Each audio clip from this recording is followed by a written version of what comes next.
presse.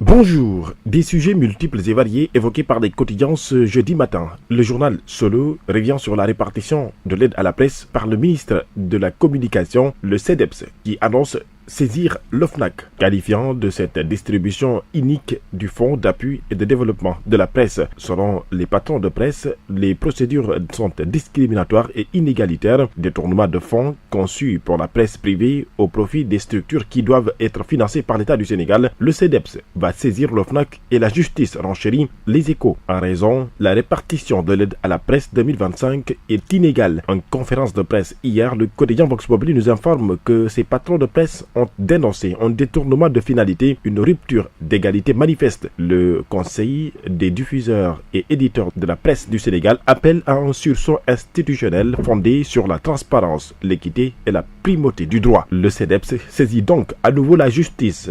Titre l'AS. En ce temps, Sud Quotidien parlait également de ce secteur des médias sénégalais, mais sous un autre angle, la création du Conseil national de régulation des médias. Cette réforme validée sous haute surveillance, le Conseil constitutionnel a censuré partiellement la loi sur le Conseil national de régulation des médias. Le Conseil constitutionnel enlève le venin du CNRM, affiche Vox Populi. En effet, dans sa décision hier, le Conseil a censuré en partie la loi numéro 7/2026 du 3 mars 2026 suite à une requête de 23 députés de l'opposition. Maître Aïssata Tall Sall, le Conseil constitutionnel vient de rappeler au gouvernement que la liberté de la presse est sacrée et garantie par notre constitution. La loi a été fondamentalement retoquée et la liberté d'expression a été rétablie par le Conseil constitutionnel. Les dispositions censurées ne peuvent être appliquées. C'est une décision satisfaisante qui tend à consolider l'état de droit. Le quotidien national Le Soleil s'intéresse des sujets d'hier évoqué par le président de la République à l'occasion du Conseil des ministres, notamment sur la gestion des autoroutes et gouvernance des transports terrestres. Le chef de l'État a demandé l'achèvement des travaux de l'autoroute Mbour-Fatick-Kaolack exécutés à hauteur de 92% et la mise en service de la section Mbour-Thiadiaye. Bassirou Diomaye Faye a également parlé du dialogue social entre l'État et les acteurs des transports routiers. Il souhaite une application effective et inclusive des recommandations des États généraux des transports, ce qui fait dire à mes confrères du journal Le Soleil les grands axes présidentiels. En ce temps, Bassirou Diomaye Faye a en même temps informé qu'il tiendra une tournée économique dans la région de Kolda du 12 au 14 de ce mois-ci. La visite du président de la Confédération africaine de football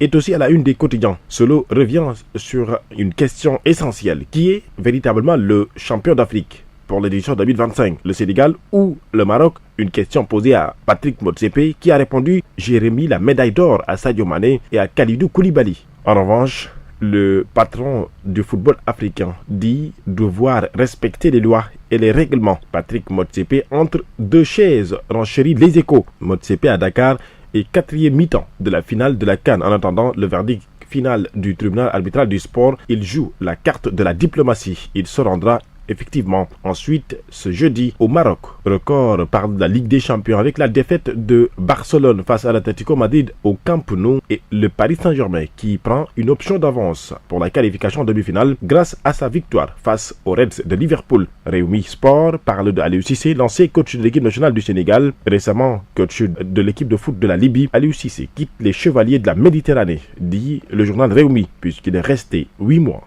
sans salaire. C'est tout pour vos quotidiens. Merci et très bonne lecture. Merci beaucoup Al-Amin Senghor. C'est cette revue de la presse qui met en terme ce journal. Je vous rappelle les titres.